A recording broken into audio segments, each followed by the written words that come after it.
Hello guys, welcome to Sojatiya classes. कैसे हैं दोस्तों आप? होप सो आप सबकी प्रिपरेशन बहुत अच्छी चल रही होगी। गाइस, ये जो लॉकडाउन में आप संघर्ष कर रहे हैं, इस संघर्ष को दोस्तों सलूट है, क्योंकि मुझे समझ में आ रहा है कि आप लोगों ने 12th क्लास अभी जस्ट पास आउट करी है और 12th पास आउट करने के बाद इतने आवर्स आपको मोबाइल पे पढ़ना पड़ रहा है, मोबाइल की स्क्रीन के सामने अपना टाइम स्पेंड करना पड़ रहा है। यह आपके लिए बहुत मुश्किल होगा।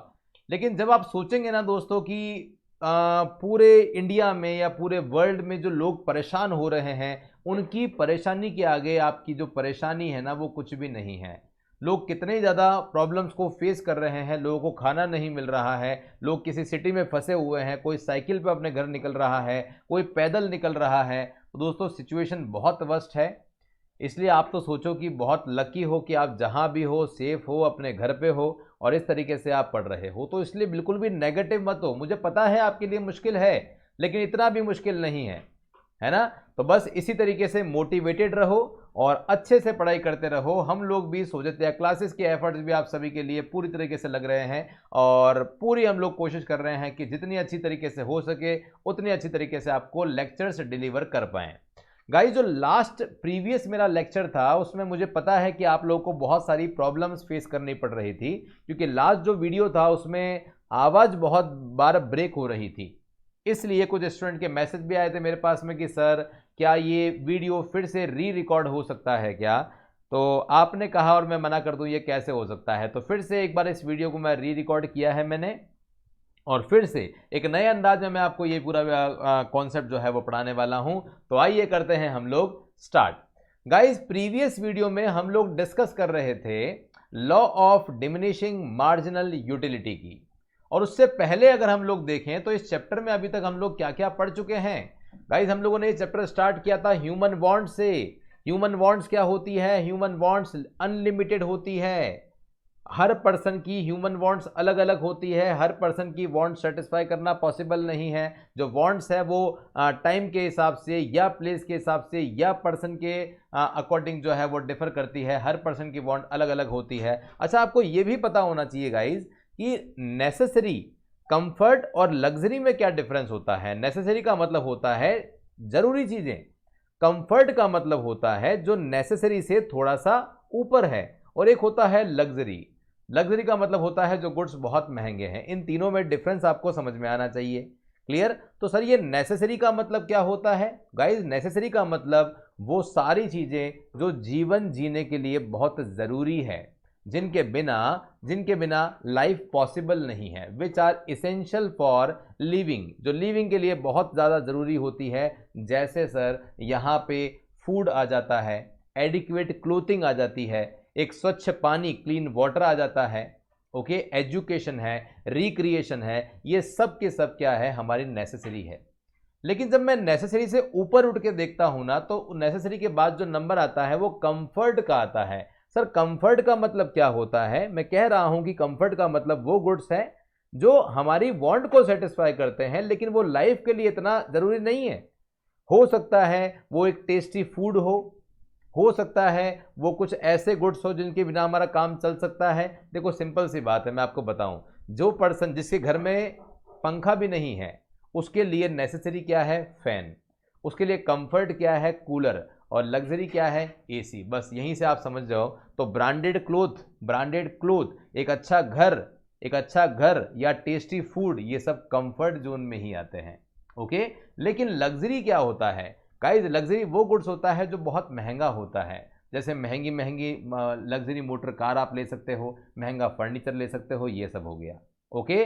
सो यूटिलिटी का जो कॉन्सेप्ट है ये आप सभी को समझ में आ गया होगा गाइज। यूटिलिटी का मतलब क्या होता है? यूटिलिटी का मतलब जब कंज्यूमर किसी भी गुड्स को कंज्यूम करेगा तो उसको सेटिस्फेक्शन मिलेगा, और जो सेटिस्फेक्शन उस कंज्यूमर को मिल रहा है उसी सेटिस्फेक्शन को क्या कहते हैं? यूटिलिटी कहते हैं। Okay. So it is the expected satisfaction to a consumer. Real नहीं है, ये एक्सपेक्टेड है। Okay, when he is willing to spend money on a stock of commodity which has the capacity to satisfy his want। तो जब एक consumer किसी goods को consume करेगा तो उसको सेटिस्फेक्शन मिलेगा। जब उसको सेटिस्फेक्शन मिलेगा, जो भी उसको सेटिस्फेक्शन मिल रहा है उस गुड्स से, उसी को हम लोग क्या कहते हैं? यूटिलिटी कहते हैं। ये कंसेप्ट हम लोगों ने देख लिया था।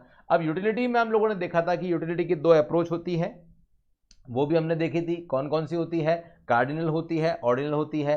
कार्डिनल किसने दी थी, ऑर्डिनल किसने दी थी, सारी कहानी हम लोग देख चुके हैं। ओके, देन उसके बाद में हम लोगों ने ये देखा था कि जो कार्डिनल अप्रोच होती है, कार्डिनल अप्रोच में टोटल यूटिलिटी क्या होती है, मार्जिनल यूटिलिटी क्या होती है।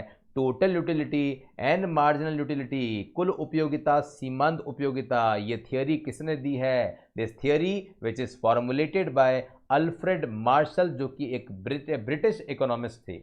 ओके, और उन्होंने ही मैक्सिमम सेटिस्फेक्शन या टोटल सेटिस्फेक्शन और एडिशनल सेटिस्फेक्शन की बात करी थी। सर ये टोटल यूटिलिटी क्या होता है?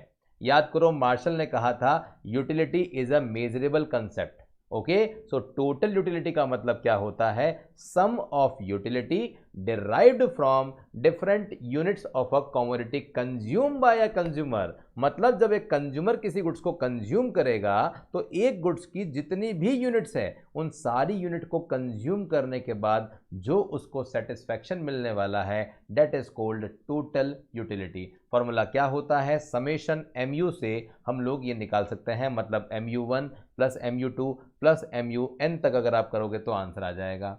फिर उसके बाद हमने देखा था मार्जिनल यूटिलिटी का मतलब क्या होता है? It is the addition made to total utility by the consumption of an additional unit of a commodity। Means किसी गुड्स की एडिशनल यूनिट को कंज्यूम करने के बाद जो एडिशनल सेटिस्फैक्शन मिलता है, that is called marginal utility. Okay, formula क्या था मार्जिनल यूटिलिटी का? mu equal to TUN minus TUN minus 1 या mu equal to change in TU upon change in unit. ये हमने देख लिया था। फिर हमने ये भी देखा था कि ये जो मार्जिनल यूटिलिटी एनालिसिस है उसकी कौन कौन सी अजम्पशंस होती हैं। हमने सारी अजम्पशन को अच्छी तरीके से देखा था। याद आ रहा है कुछ? जो मार्जिनल यूटिलिटी एनालिसिस है, याद कीजिएगा, मैं आपको बता देता हूं कहाँ मैंने आपको पढ़ाया था। बहुत बार ऐसा होता है कि आप लोग भूल जाते हो कि आप लोगों ने पढ़ा क्या था। तो ये जो लॉ ऑफ डिमिनिशिंग यूटिलिटी है ये हमने देखा था, ये रहा। अजम्पशन क्या ली थी हम लोगों ने मार्जिनल यूटिलिटी की? देखिए, सबसे पहली अजम्पशन तो याद रखो हमेशा, अगर आप बोलते हो तो मैं अजम्पशन लिख भी देता हूं, क्योंकि अजम्पशन से बहुत बार एग्जाम में क्वेश्चन आता है और एग्जामिनर आपको कंफ्यूज कर देता है। तो मैं आपको बता देता हूं एक बार अच्छी तरीके से कि सर ये अजम्पशंस क्या होती है। अजम्पशंस किसकी बता रहा हूं? अजम्पशंस ऑफ, अजम्पशन किसकी? मार्जिनल यूटिलिटी एनालिसिस की मैं आपको अजम्पशंस बता रहा हूं। सर कौन कौन सी अजम्पशन है, इन शॉर्ट बता दो। देखो, सबसे पहली अजम्पशन जो आपको हमेशा याद रखनी है वो है रैशनैलिटी। सबसे पहली अजम्पशन क्या याद रखनी है आपको? रैशनैलिटी। सर रैशनैलिटी का मतलब क्या हो गया? रैशनैलिटी का मतलब समझदार। मतलब हम हमेशा ये अज्यूम करेंगे that a consumer is rational, मतलब हर कंज्यूमर समझदार है। वो अपनी वांट को कुछ इस तरीके से यूज करेगा, गुड्स को इस तरीके से यूज करेगा कि उसको मैक्सिमम सेटिस्फेक्शन मिलेगा, क्योंकि कंज्यूमर के पास में जो इनकम है ना वो लिमिटेड है। उसके बाद में दूसरी अजम्पशन क्या होगी? सेकंड अजम्पशन होगी, क्योंकि ये अप्रोच कौन सी है? Marginal utility analysis. और ये किसका कौन सी अप्रोच का पार्ट है? कार्डिनल का। तो यहां पे सेकंड अजम्पशन क्या हो जाती है? कार्डिनल यूटिलिटी अप्रोच या cardinal measurability approach.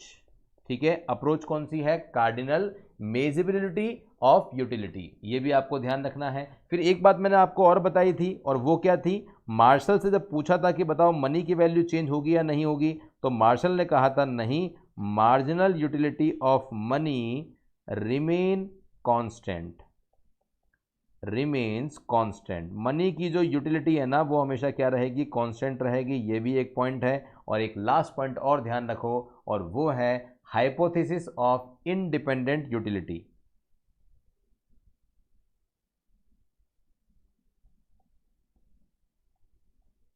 Hypothesis of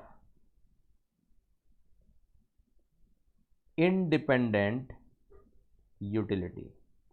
अब सर इसका मतलब क्या है ये हमको बताओ। Guys, hypothesis of independent utility का मतलब होता है जो टोटल यूटिलिटी है ना, जो एक कंज्यूमर को सारी यूनिट को कंज्यूम करने से मिल रही है, वो बेसिकली क्या होती है? ये थ्योरी बेसिकली आप कह सकते हो कि कॉम्प्लीमेंट्री गुड्स को जो है ना वो इग्नोर करती है। कॉम्प्लीमेंट्री गुड्स वो गुड्स होते हैं जो साथ साथ यूज होते हैं, ऐसा नहीं है। हम गुड्स ऐसे गुड्स की बात कर रहे हैं जो एक गुड्स दूसरे गुड्स से या एक यूनिट दूसरे यूनिट से इंडिपेंडेंट है। ऐसा नहीं है कि मुझे रसगुल्ला खाना है तो गुलाब जामुन साथ में खाना पड़ेगा, ऐसा नहीं है। याद आ गया। फिर मैंने आपको क्या पढ़ाया था, ये लॉ पढ़ाया था, बहुत ईजी लॉ था। मैंने कितना अच्छा एग्जाम्पल दिया था आपको, रसगुल्ले से बताया था कि रसगुल्ले का क्या करना है। ये बेसिकली जैसे जैसे कंज्यूमर रसगुल्ले को कंज्यूम करेगा, हर एक रसगुल्ले से जो मिलने वाला सेटिस्फेक्शन है वो फॉल होगा। The additional benefit which a person derive from a given increase in the stock of thing diminishes with every increase in additional unit of a commodity. तो जैसे जैसे एडिशनल यूनिट का कंजम्पशन होगा वैसे वैसे सेटिस्फेक्शन क्या होगा, कम होगा, वो हमने देख लिया था। और उसके बाद में हम लोगों ने एक ड्रॉ डायग्राम बनाया था। डायग्राम किसका बनाया था हम लोगों ने? हमने टीयू और एमयू का डायग्राम बनाया था। याद आया ना अच्छी तरीके से? टीयू और एमयू का रिलेशन क्या क्या होता है, याद कर लो अच्छी तरीके से। याद आ रहा है ना अच्छी तरीके से? तो मैंने आपको ये सारी बातें बता दी थी, ये लॉ क्या होता है। उसके बाद मैंने आपको बताया था कि इस लॉ में क्या क्या सिग्निफिकेंस है, इस लॉ का कहाँ कहाँ यूज़ आता है, ये मैंने आपको बता दिया था। इस लॉ की अजम्पशंस क्या होती है, ऑलमोस्ट वही सारी अजम्पशन है। अच्छा, हमको शायद यहाँ से स्टार्ट करना है, देखो अब चाहे तो अब जो मैं आपको पढ़ा रहा हूँ उसको या तो आप अजम्पशन समझ लो और या फिर आप इसको क्या समझ लो, लिमिटेशन समझ लो, एक ही बात है। ठीक है, तो या तो आप इसको क्या समझ सकते हो, अजम्पशन समझ सकते हो, और या फिर इसको आप लोग क्या समझ सकते हो, लिमिटेशन। अजम्पशन बोल दो या फिर लिमिटेशन कह दो, एक ही बात है। सर क्या है इसकी अजम्पशन, सर क्या है इसकी लिमिटेशन, ये सारी बात हम लोग करने वाले हैं। देखिए सबसे पहले हम बात करेंगे स्टैंडर्ड यूनिट्स की। देखिए स्टैंडर्ड यूनिट का मतलब क्या होता है, जो गुड्स कंज्यूमर कंज्यूम कर रहा है, जो रसगुल्ले कंज्यूमर कंज्यूम कर रहा है, जो पानी पूरी के पीस कंज्यूमर कंज्यूम कर रहा है, जो मैंगोज कंज्यूमर कंज्यूम कर रहा है, वो बहुत छोटे नहीं होंगे। ऐसा नहीं होगा कि एक मैंगो इतना सा है और एक मैंगो इतना बड़ा, ऐसा नहीं होगा। एक टोमेटो इतना सा है, एक इतना बड़ा, पर्सन एक बार लेके आ गया और महीने भर तक उसको खा रहा है, ऐसा नहीं होगा। ये लॉ तभी एप्लीकेबल होगा जब जो यूनिट्स की आप बात कर रहे हो ना, उसकी क्या होगी, उसकी एक सूटेबल साइज होगी। अगर साइज सूटेबल नहीं हुई तो थोड़ा सा चक्कर है, तो ध्यान रखना साइज जो है वो क्या होनी चाहिए, सूटेबल होनी चाहिए। ओके, बहुत छोटी प्राइस नहीं होनी चाहिए। So the different unit consume should consist of standard units. तो इससे यूनिट क्या होनी चाहिए, स्टैंडर्ड होनी चाहिए। ये बात मैंने आपको बता दी है, यहाँ तक क्लियर होगा आपको। उसके बाद में एक बात और है, और वो है होमोजीनियस यूनिट्स। अब इन दोनों यूनिट को समझना बहुत अच्छी तरीके से। एक तो स्टैंडर्ड यूनिट और एक होमोजीनियस यूनिट, इन दोनों में फर्क है। Sir standard unit of consumption का मतलब क्या होता है, the different unit consume should consist of standard unit. इसका मतलब क्या है, मतलब इस बात को आप समझो कि जैसे एक पर्सन को बहुत तेज प्यास लग रही है, आपने बोला सर जल्दी से पानी पिला दो, मैं गया दौड़ के और आपको एक चम्मच से पानी पिला दिया। एग्जाम्पल समझ में आ रहा है आपको? So if a thirsty man is given water bye a successive spoon fall, अगर मैं आपको एक स्पून फुल से पानी दूंगा तो क्या होगा, तो जब सेकंड वापस जब चम्मच दूंगा ना तो क्या होगा, उस सिचुएशन में आपका सेटिस्फेक्शन कम नहीं होगा, सेकंड चम्मच से और बढ़ जाएगा, ऐसा नहीं होगा। हम ये अज्यूम करेंगे कि जब पर्सन पानी पिएगा ना तो उसकी एक स्टैंडर्ड क्वांटिटी होगी। ये तो स्टैंडर्ड यूनिट वाली बात हो गई। सर होमोजीनियस का मतलब क्या होता है, homogeneous means the different unit consume should be identical in all respect. All respect का मतलब क्या हो गया, मतलब जो सारी यूनिट है ना वो एक जैसी होगी। पर्सन जो रसगुल्ले खा रहा है वो सारे रसगुल्ले एक जैसे होंगे, ऐसा नहीं है कोई रसगुल्ला बहुत मीठा और किसी में चाशनी ही नहीं है, ऐसा नहीं होगा। तो होमोजीनियस का मतलब आइडेंटिकल यूनिट्स होता है। स्टैंडर्ड यूनिट्स का मतलब क्या होता है कि यूनिट जो है वो स्टैंडर्ड होगी, उसकी एक साइज स्टैंडर्ड होगी, कोई बहुत छोटा कोई बहुत बड़ा नहीं होगा। ओके, तो ये मैंने बता दिया है आपको, ये मैंने बता दिया है आपको। आगे आ जाओ, फिर क्या लेते हैं हम लोग, कॉन्टिन्यूस कंजम्पशन। ये भी हम लोगों ने देख लिया था। कॉन्टिन्यूस कंजम्पशन का मतलब क्या होता है, there should be no time gap और interval between the consumption of one unit and another unit. अरे आप सोचो ना कि मैं एक रसगुल्ला आज खा रहा हूं और एक रसगुल्ला मैं 6 महीने बाद खाऊंगा, तो क्या कभी मेरा सेटिस्फेक्शन कम होगा क्या, कभी नहीं होगा। तो अजम्पशन में गाइस पहली अजम्पशन क्या ली है मैंने, पहली अजम्पशन है स्टैंडर्ड यूनिट होनी चाहिए।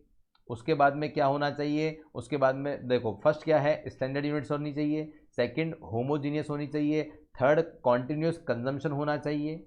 ओके, और उसके बाद में आगे आ जाओ। देन उसके बाद में कांस्टेंट टेस्ट, हम ये अज्यूम करते हैं कि पर्सन का जो टेस्ट है ना वो क्या रहेगा, कांस्टेंट रहेगा। अच्छा, एक बात मैं पहले ही आपको बता चुका हूं कि ये जो यूटिलिटी है ना वो इंडिपेंडेंट कंसेप्ट होता है, एक गुड्स का दूसरे गुड्स से कोई इंपैक्ट नहीं होता। मतलब हम ये मान रहे हैं कि ना तो यहाँ सब्स्टिट्यूट गुड्स होगा जो एक दूसरे को सब्स्टिट्यूट कर देते हैं जिसे प्रतिस्थापन वस्तु कहते हैं, और ना ये गुड्स कॉम्प्लीमेंट्री गुड्स होगा जहां दोनों गुड्स का यूज एक साथ होगा, ऐसा भी नहीं होगा, ये भी आपको ध्यान रखना है। क्लियर? तो अच्छा, कहाँ कहाँ ये लॉ अप्लाई नहीं होता, कहाँ कहाँ ये लॉ अप्लाई नहीं होता, तो मैंने बता दिया था कि जो हॉबीज़ वाले केस हैं, हॉबीज़ वाले केस हैं, पैसों वाले केस हैं, वहाँ ये लॉ कभी भी एप्लीकेबल नहीं होता, वहाँ ये लॉ कभी भी एप्लीकेबल नहीं होता है। क्योंकि मैंने आपको बताया था कि अगर नेहा कक्कड़ का बहुत अच्छा गाना आया है या पैसों के लॉ में भी ये लॉ एप्लीकेबल नहीं होता, क्योंकि पर्सन का कभी पेट भरता ही नहीं है। ठीक है, और सब्सिट्यूट कॉम्प्लीमेंट्री गुड्स का कुछ नहीं होगा, ये कंसेप्ट मैंने आपको बता दिया था। तो होप सो यहाँ तक तो सारी कहानी, सारे कंसेप्ट आपको समझ में आ गए होंगे। अब जो नेक्स्ट कॉन्सेप्ट मैं स्टार्ट कर रहा हूं दैट इज कंज्यूमर सरप्लस। अब जो अगला कंसेप्ट मैं स्टार्ट करने जा रहा हूं उस कॉन्सेप्ट का नाम क्या है, कॉन्सेप्ट का नाम है कंज्यूमर सरप्लस। सर क्वेश्चन आता है ये कंज्यूमर सरप्लस का मतलब क्या होता है। देखो कहां कहां से एग्जाम में क्वेश्चन पूछे जा सकते हैं। कंज्यूमर सरप्लस का मतलब होता है हिंदी में उपभोक्ता आधिक्य। तो पहला क्वेश्चन आता है कि ये जो कंज्यूमर सरप्लस है ना, इस कंसेप्ट को किसने डेवलप किया, इस कंसेप्ट को किसने डेवलप किया, ये पहला क्वेश्चन। तो इस कॉन्सेप्ट को जो डेवलप किया है उस पर्सन का नाम क्या है, उस पर्सन का नाम है एल्फ्रेड मार्शल। क्या नाम है, एल्फ्रेड मार्शल ने डेवलप किया है, ये पहला क्वेश्चन बन जाता है। ओके, अब ये जो कॉन्सेप्ट है ये एक बहुत इंपॉर्टेंट कॉन्सेप्ट है जो क्या करता है, इसका रोल क्या है, इसकी इंपॉर्टेंस क्या है। तो देखो ध्यान से, अब मैं आपको सेकंड पॉइंट में इस कंसेप्ट की क्या बता रहा हूं, इंपॉर्टेंस बता रहा हूं। देखिए बहुत सारे बच्चों को पता ही नहीं होता कि इस कॉन्सेप्ट का रियल लाइफ में कहाँ यूज़ है। तो अब मैं आपको बता रहा हूं कि कंज्यूमर सरप्लस का यूज़ कहाँ पे है, ये यूज़ समझ में आना चाहिए। इंपॉर्टेंस का मतलब समझ रहे हो आप, मैं आपको यूज़ बता रहा हूं। देखिए दोस्तों, कंज्यूमर सरप्लस का मतलब मेनली इसको जो यूज़ करते हैं वो गवर्नमेंट यूज़ करती है। किस में यूज़ करती है, use by government to make economic policy, जिन्हें आर्थिक नीति कहते हैं। अरे हमारी सरकार बहुत बार अलग अलग पॉलिसी बनाती है, कौन सा गुड्स कितने रुपए का होना चाहिए। अरे बताओ, गवर्नमेंट का मोटिव क्या प्रॉफिट होता है क्या, नहीं होता। तो लोगों से कितना अमाउंट लेना है ये गवर्नमेंट पर तय करती है। तो गवर्नमेंट किसके बेसिस पे तय करती है, इसी के बेसिस पे तय करती है। बात समझ में आ रही है। और उसके बाद में दोस्तों जो डिसीजन मेकिंग है, जो डिसीजन मेकिंग है, सर किसकी डिसीजन मेकिंग की बात कर रहे हो, डिसीजन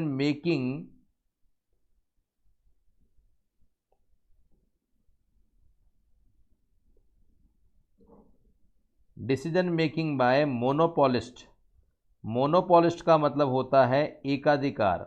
तो जो मोनोपोलिस्ट होते हैं ना, वो अपना डिसीजन कैसे लेते हैं, कंज्यूमर से कौन सा प्राइस रिकवर करना है, कौन सा नहीं करना, ये सब कंज्यूमर सरप्लस के बेसिस पे ही डिपेंड करता है। सर एक बात बताओ, ये कंज्यूमर सरप्लस का मतलब होता क्या है, आप तो सिंपल वर्ड्स में हमको ये बता दो कि कंज्यूमर सरप्लस का मतलब क्या होता है। देखिए मार्शल ने कंज्यूमर सरप्लस को जो डिफाइन किया ना, उसको मैं पहले आपको एक एग्जांपल से समझाता हूं, यहां से आपको सारी कहानी समझ में आएगी। मैं यहां लेता हूं यूनिट्स, 0, 1, 2, 3, 4, 5, ठीक है। यहां मैं ले रहा हूं price of x. Suppose Salman Khan की कोई मूवी लगी और सलमान खान की मूवी का जो प्राइस है ना वो 200 रुपीज़ है। और आपको पता है सलमान खान की मूवी का प्राइस जो है वो ऑलमोस्ट 2 वीक 3 वीक यही रहता है। ये सलमान खान की मूवी की प्राइस है, ठीक है। देन उसके बाद में यहाँ मैं ले रहा हूँ MUX। MUX का मतलब सलमान खान की वो जो मूवी है ना, उस मूवी से मिलने वाला सेटिस्फेक्शन मैं यहाँ ले रहा हूँ, ठीक है। तो आप सोचो, सलमान खान की नई नई कोई मूवी आई है, सलमान खान की कोई नई नई मूवी आई है, तो सोचो जब नई मूवी आएगी तो ऑब्वियसली बात है मैं फर्स्ट डे फर्स्ट हो जाऊंगा। जब मैं फर्स्ट डे फर्स्ट हो जाऊंगा तो उस सिचुएशन में क्या होगा, उस सिचुएशन में मुझे उस मूवी से सेटिस्फेक्शन बहुत ज़्यादा मिलेगा। अच्छा बताओ, पहली बार में तो मैंने मूवी देखी ही नहीं, जब मूवी देखी ही नहीं तो सेटिस्फेक्शन कहाँ से आएगा। अभी तो मुझे मैं केवल ओनली मेरे फ्रेंड ने बताया है कि यार मूवी देख के आना, शानदार मूवी है, मूवी देख के आना, शानदार मूवी है। तो उसने मुझे बताया, मुझे कहानी समझ में आई। अब कहानी समझ में आ गई तो ये तो हो गई एक बात, ये तो हो गई एक बात। लेकिन जब मैं दूसरी बात करता हूं ना इसी के साथ में, तो जैसे ही पहली मूवी मैंने देखी, तो बताओ पहली मूवी जब सलमान भाई की देखी होगी तो सेटिस्फेक्शन बहुत ज़्यादा मिला होगा। अच्छा, जैसा मुझे मेरे फ्रेंड ने बताया, आपको पता है कि यूटिलिटी का मतलब एक्सपेक्टेड सेटिस्फेक्शन होता है। मैं सोच रहा हूं कि सलमान खान की मूवी देखने से मुझे इतना सेटिस्फेक्शन मिल जाएगा, यही तो यूटिलिटी होता है। तो मेरे दोस्त ने जैसे मुझे बताया, मैं सोच रहा हूं कि मुझे इस मूवी से 400 का सेटिस्फेक्शन मिल जाएगा। MU का मतलब मार्जिन यूटिलिटी, मतलब पहली बार जब मैं मूवी देखूंगा ना मुझे 400 का सेटिस्फेक्शन मिलेगा। मतलब दोस्तों ये क्या है मेरा, ये मेरा एक्सपेक्टेड सेटिस्फेक्शन है। ये क्या है मेरा, ये मेरा एक्सपेक्टेड सेटिस्फेक्शन है कि किसी भी सिचुएशन में मुझे कम से कम इतना सेटिस्फेक्शन तो मिलेगा ही मिलेगा। तो सोचो ना, जब मुझे पता है कि मुझे 400 का सेटिस्फेक्शन मिलेगा, मतलब जितना एक्सपेक्टेड सेटिस्फेक्शन होता है दोस्तों, ध्यान रखिएगा, उतना ही कंज्यूमर उस अमाउंट को पे करने को रेडी होता है, रेडी टू पे। अरे जब मुझे पता पड़ गया कि सलमान खान की मूवी से मुझे 400 का सेटिस्फेक्शन मिलेगा, मतलब ये मेरा एक्सपेक्टेड सेटिस्फेक्शन है। और जो मेरा एक्सपेक्टेड सेटिस्फेक्शन है, इसका मतलब क्या हुआ, इसका मतलब इतना अमाउंट में पे करने को रेडी हूं, इतना अमाउंट में पे करने को रेडी हूं। अब सोचो, जब इतना अमाउंट में पे करने को रेडी हूं, इसका मतलब ये हुआ कि मैं 400 रुपये पे करने को रेडी था, लेकिन जब वहां गया तो वहां डिस्काउंट चल रहा था ट्यूसडे का। मैं ट्यूसडे को गया और वहां मैंने जो प्राइस दिया ना वो 200 ही दिया, वहां जो प्राइस दिया वो 200 दिया। तो इस सिचुएशन में सोचो, इस सिचुएशन में सोच के देखो कि एक और मैं यहां बना रहा हूं और वो बना रहा हूं, या तो देखो अलग अलग सिचुएशन हो सकती है, या तो हो सकता है मुझे सरप्लस मिल जाए, या हो सकता है मुझे इक्विलिब्रियम मिल जाए, या हो सकता है मुझे डेफिसिट मिल जाए, मुझे कुछ भी मिल सकता है, ठीक है, अलग अलग बातें हो सकती है। लेकिन बताओ पहले वाले में तो कुछ नहीं होगा। अच्छा तीसरी बार मैं बता वापस, जब दूसरी बार जब मैं मूवी देखने गया ना, जब मैं सेकंड टाइम मूवी देखने गया तो पहली बार में सेटिस्फेक्शन 400 का था। बताओ according to law of diminishing marginal utility, क्या सेकंड टाइम में भी मुझे 400 का ही सेटिस्फेक्शन मिलेगा क्या? आप बोलोगे सर कैसी बात कर रहे हो, कैसे मजाक कर रहे हो सर, पहली बार जब मूवी देख ली तो आपको स्टोरी पूरी पूरी पता पड़ गई। हाँ हो सकता है आप सलमान खान के फ़ैन हो और उस फैन फॉलोइंग के कारण आप वापस मूवी देखने चले जाओ, लेकिन उतना सेटिस्फेक्शन नहीं मिलेगा जितना पहली बार मिला था। तो यहाँ पे सेटिस्फेक्शन आपका 300 ही रह गया, यहाँ सेटिस्फेक्शन और कम होगा, यहाँ सेटिस्फेक्शन 100 का होगा, और यहाँ तो सेटिस्फेक्शन होगा भी नहीं। ये तो वो सिचुएशन है जहाँ पे पर्सन, जहाँ पे आपका दोस्त आपको ज़बरदस्ती ले गया और आपको पता है कि आपको मूवी देखने में मज़ा नहीं आएगा, फिर भी आप देख के चले गए और वहाँ मूवी के बीच में ही आप सो रहे हो, ये वो सिचुएशन है। ओके, तो अब ध्यान देना, ये सारा अमाउंट जो MU होता है ना, जो MU होता है, इसका मतलब ये सारा अमाउंट है जो कंज्यूमर पे करने को रेडी है। अब बताओ पहली मूवी का, बताओ पहली मूवी का मैं कितना पे करने को रेडी था जितना मुझे सेटिस्फेक्शन मिला। तो पहली मूवी को देखने के बाद सेटिस्फेक्शन कितना मिला, 400 का, मतलब मैं 400 पे करने को रेडी था। लेकिन मैंने एक्चुअली कितने पे किए, ये जो PX आपको दिख रहा है ना, ये जो PX आपको दिख रहा है ये एक्चुअल पे है। तो मैंने एक्चुअली कितने पे किए, 200, जबकि मुझे सेटिस्फेक्शन मिल रहा है 400 का। तो यहाँ मुझे सरप्लस मिला है। सर कितने का सरप्लस मिला, मुझे यहाँ पे 200 का सरप्लस मिला है। सेकंड सिचुएशन में देखो, मुझे मूवी से सेटिस्फेक्शन मिल रहा है 300 का, लेकिन मैंने एक्चुअली पे 200 ही करे, यहाँ पे 100 का सरप्लस मिल रहा है। ये दोनों सिचुएशन कौन सी होती है दोस्तों? ये दोनों सिचुएशन सरप्लस की है। तो सर कंज्यूमर सरप्लस की डेफिनेशन अगर हम बनाना चाहें तो क्या बनाएंगे? अगर हम यहाँ पे सर कंज्यूमर सरप्लस की डेफिनेशन क्रिएट करेंगे तो क्या करेंगे?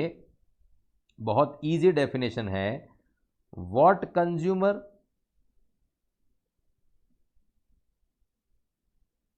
Ready to pay, what consumer is ready to pay, जो कंज्यूमर पे करने को रेडी है, माइनस व्हाट ही एक्चुअली, जो कंज्यूमर पे करने को रेडी है उसमें से लेस कर दो जो उसने एक्चुअली पे किया। आपको एग्जांपल से भी कहानी समझ में आ रही होगी। अभी मैं आपको डायग्राम भी बताऊंगा, डायग्राम से भी समझ में आएगा। लेकिन आगे आ जाओ। आगे अगर आप देखते हो तो उसके बाद क्या हुआ? उसके बाद मूवी का जो सेटिस्फेक्शन है, मूवी का जो सेटिस्फेक्शन है वो कितना है? 200 का। मैंने प्राइस भी कितनी पे करी? 200। तो इस सिचुएशन में यहाँ पे 0 आएगा, और जब यहाँ 0 आता है ना तो उस सिचुएशन को मैं इक्विलिब्रियम कहता हूँ। इक्विलिब्रियम तब मिलता है, इक्विलिब्रियम उस सिचुएशन में मिलता है जहाँ पे क्या होता है, जहाँ पे MUX, जहाँ MUX PX के बराबर हो जाता है, और जहाँ पे MUX ज़्यादा है और प्राइस कम है वो सरप्लस है, और जहाँ पे MUX कम है प्राइस ज़्यादा है उस सिचुएशन को यहाँ पे माइनस का 100 आएगा, यहाँ पे तो माइनस का 200 आएगा। इस सिचुएशन को मैं क्या कह देता हूँ? इस सिचुएशन को मैं डेफिसिट कह देता हूँ। क्या कह देता हूँ? डेफिसिट। तो बताओ यहाँ तक मेरे हिसाब से ये कंज्यूमर सरप्लस का जो कॉन्सेप्ट है वो क्या होता है, ये कहानी आपको समझ में आ गई होगी। अगर आप मेरे से यहाँ पूछते हो कि सर सारी बातें बता दी है, अब डायग्राम भी बता ही दो ना कि इसका डायग्राम बेसिकली क्या होता है, तो अब मैं आपको डायग्राम बताने जा रहा हूँ। ध्यान से यहाँ पे डायग्राम को समझ लेना। गाइस डायग्राम में क्या होगा, मैंने यहाँ पे ले लिया, बताओ ये क्या है? ये है marginal utility of x. MU ऐसा ही होता है, लगातार फॉल होता है, MU लगातार फॉल होता है। क्लियर है यहाँ तक? उसके बाद में मैंने यहाँ क्या ले लिया, यहाँ जो आया वो क्या आया, हमारा प्राइस ऑफ एक्स आ गया। अब उसके बाद में अगर आप ध्यान से देख रहे हो तो ये जितना भी पोर्शन आपको दिख रहा है ना, ये जितना भी पोर्शन आपको दिख रहा है, ये सारा की सारा पोर्शन बोलो कौन सा है? इस पूरे पोर्शन को हम क्या कहेंगे बच्चों? इस पूरे पोर्शन को मैं सरप्लस कहने वाला हूँ। ये तो मेरा सरप्लस है, ठीक है। मेरी प्राइस कितनी थी बताओ? यहाँ पे ये 200 था, ठीक है, और लेकिन यहाँ पे MU कितना है? 400 है, तो ये तो सरप्लस हो गया। अब उसके बाद में एक बात और समझो कि ये जो पॉइंट आपको दिख रहा है ना, ये जो पॉइंट आपको दिख रहा है, इस पॉइंट को हम लोग कहते हैं क्या? इक्विलिब्रियम। सर इक्विलिब्रियम का मतलब हिंदी में क्या होता है? संतुलन। जहाँ पे क्या होता है? प्राइस और MU दोनों बराबर होते हैं। और ये जो सिचुएशन आपको दिख रही है ना पूरी, ये जो पूरी सिचुएशन आपको यहाँ पे देखने को मिल रही है, इस पूरी सिचुएशन को हम लोग कह देते हैं, क्या कह देते हैं बताओ? डेफिसिट कह देते हैं। तो बताइए, मेरे हिसाब से आप सभी को ये कॉन्सेप्ट 100% समझ में आ गया होगा कि कंज्यूमर सरप्लस का जो कॉन्सेप्ट होता है वो क्या होता है, उसकी टेबल क्या होती है, उसका फॉर्मूला क्या होता है, उसका डायग्राम क्या होता है। ये सारी कहानी मैंने आपको समझा दी थी। अपनी कॉपी में अच्छी तरीके से नोट्स आप बना लेना कि कॉन्सेप्ट है क्या। अब मैं आपको एक बार, जैसा आपको पता है कि हम लोग फॉर्मेलिटी करते हैं, तो एक बार फॉर्मेलिटी करके देख लेते हैं कि कंज्यूमर सरप्लस का मतलब बेसिकली है क्या। बट यस, फॉर्मूला आपको समझ में आ गया होगा। मार्शल ने इस कॉन्सेप्ट को दिया था, और फॉर्मूला क्या है? What a consumer is ready to pay minus what he actually pay, यही इसका फॉर्मूला होता है। इसके अलावा कंज्यूमर सरप्लस से और कुछ भी एग्जाम में नहीं आता। ये बात अलग है, इसकी कुछ लिमिटेशन है जो मैं पढ़ाऊंगा आपको, लेकिन फिलहाल यहाँ तक तो सारी कहानी आपको समझ में आ गई होगी। क्लियर? अब अगर यहाँ तक सारी कहानी आपको समझ में आ गई है तो एक बार हम लोग रीड करते हैं सारी कहानी, फिर बढ़ेंगे आगे। देखो,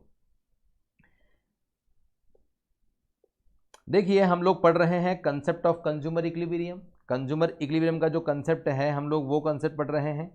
अब क्या क्या पढ़ना है इस कंसेप्ट में, आइए एक बार देख लेते हैं। As per the law of diminishing marginal utility, additional consumption of an item lead to decrease MU. आपको पता है कि जैसे जैसे कंज्यूमर कंज्यूम करेगा उस गुड्स का जो सेटिस्फेक्शन है वो क्या होगा, फॉल होगा, ये हमको पता है। The consumer will be willing to purchase an item so long as the marginal utility. तो कंज्यूमर उस गुड्स को कंज्यूम करता रहेगा, करता जाएगा, लेकिन एक टाइम तो होगा ऐसा जहां वो रुकेगा, एक टाइम तो होगा ऐसा जहां पे मार्जिनल यूटिलिटी उसकी प्राइस के इक्वल होगी। अरे इस सिचुएशन को तो हम इक्विलिब्रियम कहते हैं, डायग्राम में देखा था हम लोगों ने, टेबल में भी देखा था। तो इस सिचुएशन में इक्विलिब्रियम कहां आता है, तो जहां पे एमयू प्राइस के बराबर होता है। ये तो हम देख चुके हैं, ये तो हम देख चुके हैं, ठीक है। अब यहां पे कंज्यूमर सरप्लस का मतलब क्या होता है, इस बात को समझ लो अच्छी तरीके से। क्या है कंज्यूमर सरप्लस का मतलब, तो कंज्यूमर इक्विलिब्रियम कहाँ आएगा, जहां पे इक्विलिब्रियम तो वहां आएगा जहां एमयू प्राइस के इक्वल होगा, ठीक है। उससे पहले फॉर ऑल अर्लियर यूनिट, उससे पहले क्या था, एमयू ग्रेटर था प्राइस से, इसको सरप्लस कहेंगे, ओके। और इसके बाद में जो सिचुएशन है ना उसको डेफिसिट कहेंगे, ओके। प्राइस को हमने कांस्टेंट अज्यूम किया, आपको पता ही है। For all or quantity purchase, he get extra unit of the overall purchase. This extra utility of extra surplus is called consumer surplus. तो फॉर्मूला क्या होता है, what a consumer is ready to pay minus what he actually pays। जो बात मैंने कही उसी बात को समझाने के लिए यहाँ पे एक और आपको टेबल दे रखी है। करा कुछ भी नहीं है हमने, आप देख सकते हो हर सिचुएशन में प्राइस को हमने सेम लिया है, हर सिचुएशन में प्राइस को हमने सेम लिया है, हर सिचुएशन में। यहाँ पे इसकी ज़रूरत नहीं है, ये नहीं करोगे तो भी काम चल जाएगा। आप एमयू देख लो, 30, 25, 20, ये कम होता जा रहा है। लेकिन ध्यान से देखो, स्टार्टिंग में पर्सन को सेटिस्फेक्शन मिल रहा है 30 का, मतलब वो 30 पे करने के लिए रेडी है, लेकिन उसने एक्चुअली पे कितना किया है, 20 का। तो इस सिचुएशन में 10 का कंज्यूमर सरप्लस है, फिर 5 का कंज्यूमर सरप्लस है। लेकिन जब 20 दोनों बराबर हो गए तो इस सिचुएशन को मैं क्या कह दूंगा, इस सिचुएशन को मैं इक्विलिब्रियम कह दूंगा, और ये सारी सिचुएशन हमारी डेफिसिट की है, ओके। ये सारी सिचुएशन डेफिसिट की है, उसी का पूरा डिटेल दे रखा है। ये डिटेल आपके काम का नहीं है, क्योंकि हमारे एग्जाम में सब्जेक्टिव नहीं ऑब्जेक्टिव आ रहे हैं। और डायग्राम भी मैंने आपको पूरा बना के बता दिया है। ये जो पोर्शन आपको दिखता है ये पूरा पोर्शन आपका सरप्लस है, ये जो पॉइंट आपको दिखता है ये आपका इक्विलिब्रियम है, और ये सब आपकी डेफिशिएंसी है। सारी कहानी गाइस बता दी है मैंने आपको। लेकिन सर क्या इस लॉ की कुछ लिमिटेशन भी है क्या, तो अब मैं आपको इस लॉ की लिमिटेशन बता रहा हूं। तो गाइज आइए देख लेते हैं हम लोग एक बार कि यार ये कंज्यूमर जो सरप्लस है ना, क्या इसकी कुछ लिमिटेशन है, क्या ये लॉ सब जगह एप्लीकेबल होता है, क्या नेसेसरी गुड्स में ये लॉ एप्लीकेबल होता है, क्या सब्सिट्यूट गुड्स में कोई प्रॉब्लम नहीं आती, क्या क्या लिमिटेशन है, इन सारी लिमिटेशन की हम लोग चर्चा करने वाले हैं। तो सबसे पहली लिमिटेशन देखते हैं कि क्या है। गाइस सबसे पहली लिमिटेशन आ रही है कि कंज्यूमर सरप्लस का जो कॉन्सेप्ट है ना, ये तभी एप्लीकेबल होगा जब हम कार्डिनल अप्रोच को मेजरमेंट के हिसाब से पढ़ेंगे, क्योंकि आपको पता है कि ये जो अप्रोच है ये मार्शल ने दी है। So the concept of consumer surplus is relevant only if the cardinal approach to measurement of utility is assumed। अगर हम इसको ऑर्डरेबल के हिसाब से पढ़ेंगे ना तो ये लॉ पढ़ना पॉसिबल नहीं है, ये कॉन्सेप्ट समझना संभव नहीं है। However, utility cannot always be, अरे बहुत सारे इकोनॉमिस्ट ने तो मना कर दिया था, हिक्स एलन ने मना कर दिया कि हम यूटिलिटी को मेजर नहीं कर सकते, जबकि इन्होंने बोला मेजर करना पॉसिबल है। तो सबसे पहली लिमिटेशन यही आ गई कि कंज्यूमर सरप्लस का जो कॉन्सेप्ट है वो हर सिचुएशन में एप्लीकेबल नहीं होता, ये ओनली कार्डिनल अप्रोच की अजम्पशन की सिचुएशन में ही अप्लाई होता है, ठीक है। ये पहला अजम्पशन, आपको पहली लिमिटेशन है, सीमाएं हैं, ये आपको ध्यान रखना है पहला। सेकंड आप देखिएगा, सेकंड क्या है, consumer surplus can not be measure precisely. अरे मुझे एक बात बताओ, कंज्यूमर को सरप्लस मिल रहा है, उपभोक्ता का भला हो रहा है, सरकार भला कर रही है, अरे 400 की मूवी 200 में मिल गई, इससे अच्छा क्या हो सकता है। लेकिन क्या कंज्यूमर को कितना सेटिस्फेक्शन मिल रहा है इसको आप मेजर परफेक्टली कर सकते हो क्या? क्या लोगों को ये भले को आप एग्जैक्टली बता सकते हो क्या? वो कभी भी आप प्रिसाइजली नहीं बता पाओगे। Since it is difficult to measure, ये बहुत मुश्किल होगा कि हम लोग मार्जिनल यूटिलिटी को मेजर करें, ये पॉसिबल नहीं है, ये भी एक लिमिटेशन है। ओके, और क्या होगा सर? हमने ये पढ़ा था, अजम्पशन में ये पढ़ा था, मार्शल ने ये बोला था कि कंज्यूमर सरप्लस पढ़ना है तो दुनिया में कोई सब्स्टिट्यूट, कोई कॉम्प्लीमेंट्री गुड्स नहीं होता। लेकिन सर ये कैसे पॉसिबल है? अभी आपने मुझे बोला कि सर सलमान खान की मूवी देखने गया, लेकिन person at the same time Akshay Kumar की मूवी लग रही है और उसका प्राइस अगर सर 100 रुपये ही होगा तो कंज्यूमर इन्फ्लुएंस होगा ना उससे। मतलब कंज्यूमर का जो सरप्लस है वो सब्सिट्यूट गुड्स से अफेक्ट होता है, जबकि मार्शल ने बोला कि भूल जाओ। अरे कैसे भूल जाए सर? तो सब्सिट्यूट गुड्स का भी अफेक्ट होता है। उसको मार्शल ने भूलने के बारे में बोला, हमको वो बात समझ में नहीं आती। और मार्शल बोलते हैं कि नेसेसरी गुड्स में भी कंज्यूमर सरप्लस का कॉन्सेप्ट अप्लाई होगा, जबकि ये पॉसिबल नहीं है, क्योंकि नेसेसरी जो गुड्स होते हैं ना वो तो कंज्यूमर को हर हाल में चाहिए, चाहे उसकी प्राइस ज़्यादा हो या कम हो, उससे कोई फर्क नहीं पड़ता। नेसेसरी गुड्स की प्राइस तो क्या होती है? चेंज होती है। उसकी प्राइस तो क्या होती है? चेंज होती है, लेकिन डिमांड उसकी हमेशा सेम एक जैसी रहती है। इसलिए तो हम लोग बोलते हैं उसकी इलास्टिसिटी और डिमांड इन्फिनिटी होती है। तो यहाँ पे कंज्यूमर सरप्लस, नेसेसरी गुड्स में कंज्यूमर सरप्लस हमेशा इनफाइनाइट होता है, असीमित होता है, तो वहाँ भी कंज्यूमर सरप्लस का कॉन्सेप्ट एप्लीकेबल नहीं होता। फिर मार्शल ने ये भी कहा था कि कंज्यूमर सरप्लस को समझना है तो हम ये अज्यूम कर रहे हैं कि मनी की जो यूटिलिटी है ना, पैसों की जो यूटिलिटी है वो हर सिचुएशन में सेम रहेगी। सर ये कैसे पॉसिबल है? क्या पैसों की यूटिलिटी, क्या मनी की यूटिलिटी कभी कांस्टेंट रह सकती है क्या? कभी कांस्टेंट नहीं रह सकती। तो ये भी ध्यान रखना, utility of money way also will undergo a change. There is no rule for deriving the utility scale of article which are used for their prestige value, मतलब डायमंड। अब उन्होंने डायमंड के बारे में क्या कहा, इस कहानी को भी आप समझो। उन्होंने कहा कि यार ये जो यूटिलिटी का जो कॉन्सेप्ट है ना, there is no simple rule for deriving the utility scale of article which are used for their prestige value. मतलब जो गुड्स पर्सन इसलिए पहन रहा है, इसलिए कंज्यूम कर रहा है कि उससे उसकी जो है वो वैल्यू दिखती है, उससे वो लगता है कि वो अमीर है। जब ऐसा गुड्स होता है ना तो आप उसको किसी भी हालत में मेजर कर ही नहीं सकते, क्योंकि वो पर्सन उस गुड्स को दिखावे के लिए पहन रहा है। तो सर ये कंज्यूमर सरप्लस का जो कॉन्सेप्ट है ना वो यहाँ पे भी अप्लाई नहीं होता, मतलब सब्सिट्यूट गुड्स में एप्लीकेबल नहीं होता, नेसेसरी गुड्स में नहीं होता, कॉम्प्लीमेंट्री गुड्स में नहीं होता, नेसेसरी गुड्स में नहीं होता। मनी की जो यूटिलिटी है वो चेंज होगी, आप बोल रहे हो चेंज नहीं होगी, या पॉसिबल नहीं है। उसके बाद में ऑर्डिनल कंसेप्ट में ये रूल आपका एप्लीकेबल नहीं होता। और लास्ट है, आपने कहा था कि मनी की वैल्यू हमेशा कांस्टेंट रहेगी, पैसे की वैल्यू कांस्टेंट रहेगी। सर क्या ये पॉसिबल है कि आज 1 लाख रुपए की जो वैल्यू है, आज के 10 साल बाद यही वैल्यू 1 लाख रुपए की रहेगी? क्या ये पॉसिबल है? ये पॉसिबल नहीं है। तो ये सारी की सारी मैंने आपको क्या बता दी है, कंज्यूमर सरप्लस की लिमिटेशन बता दी है। इन सिचुएशन में कंज्यूमर सरप्लस का कॉन्सेप्ट कभी भी एप्लीकेबल नहीं होता है। Okay, so hope so guys consumer surplus का कॉन्सेप्ट आपको इस पूरी क्लास में बहुत अच्छी तरीके से समझ में आ चुका होगा। नेक्स्ट क्लास में हम लोग देखेंगे कंज्यूमर इक्विलिब्रियम कहाँ पे आता है, उसके लिए law of equi marginal utility क्या है, ये हम लोग नेक्स्ट क्लास में देखने वाले हैं। Thank you so much guys, मिलते हैं फिर से हम लोग नेक्स्ट क्लास में।